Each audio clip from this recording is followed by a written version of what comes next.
This is Diecast channel, and in this video I'm going to show you this 1950 Chevrolet Deluxe.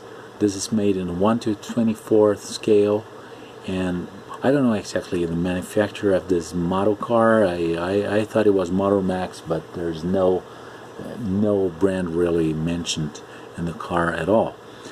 What I can tell you is this is a budget model, but still has pretty good quality for its price. So let's take a better look at it. But don't forget to give me a like, to subscribe my channel, and to share this video. So let's go on.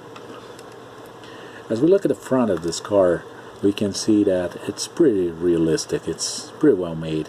It's not as good as a Franklin Mint, for instance, but it's a reasonable model. It's a really nice model for its price. The headlights are realistic. The trim is pretty well made. It's cast in metal and it's painted on with a silver paint, but it really doesn't look bad at all. It looks pretty good, actually. The trim around the windows, as well as the vent window, the windshield, it's all correct. Just the windshield wipers seem to be a little bit floating. That would be the only critics I would make to this model, really. I think it's a nice model as a whole. As we look at the interior, this top is made of plastic, but it's pretty well made. The color is nice. It's really according to its time. It's correct. The dashboard is correct.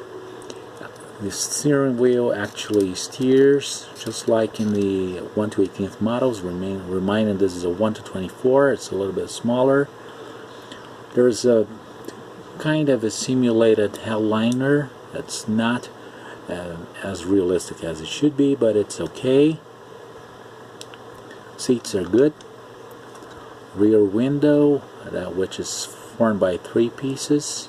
Perhaps this size of the whole piece of glass would be too expensive for its time, so they used to divide it, and they started making a in one piece from 1952 on, I think.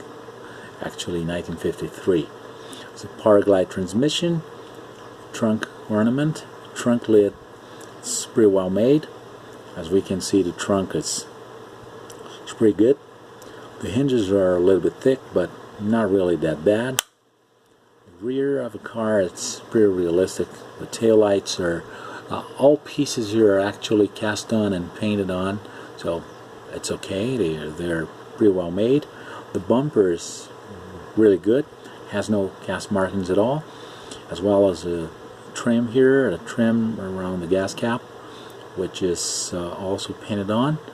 Wheels and tires are very well made in the body color, and this fender skirt that used to be removed as you change the tire, and this trim here that was present in the later Boleros. And the seats, which are correct, the pattern is correct, the cushions, dashboard and steering wheel, mirror, the antenna, and the antenna is a little bit thick, but it's okay.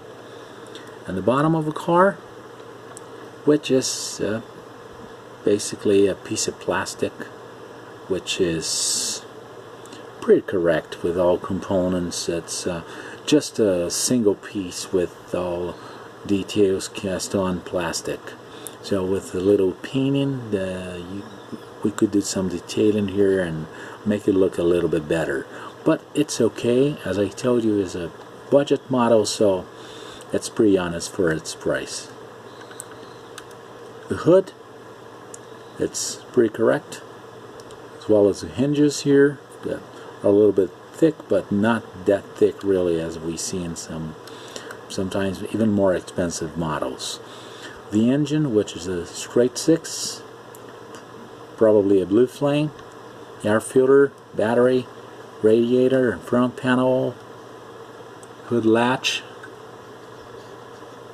They're all here, so it's pretty nice. So this is a car I would advise one to have, 1/24 diecast car collection, especially if you appreciate those classics from the 1950s. So I'd like to thank you for all views, for all likes and comments. Please don't forget to subscribe my channel, to give me your comments, your thumbs up, and click the bell for news. So stay tuned. Thank you. I'll see you in the next video.